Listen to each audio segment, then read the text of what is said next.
ప్రతికూలతకు ప్రతీక మాత్రమే కాదు.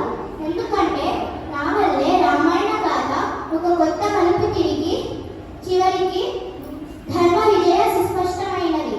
ఈ విధంగా నా పాత్ర విశ్లేషణకు ప్రతిరూపమైనప్పటికీ దైవ సంకల్పానికి సాధనమైంది. అందుకే రామాయణంలో నేను ఒక పాత్ర కాదు, ఒక మలుపు, ఒక హెచ్చరిక, ఒక పుట్టిన మాట, ఒక కుటుంబాన్నే కాదు, ఒక రాజ్యాన్ని కూడా కదిలించగలదు. అదే సమయంలో దైవ సంకల్పానికి ముందు ప్రతికూల శక్తులు సైతం ధర్మ విజయానికి మార్గం వేస్తాయి అనేది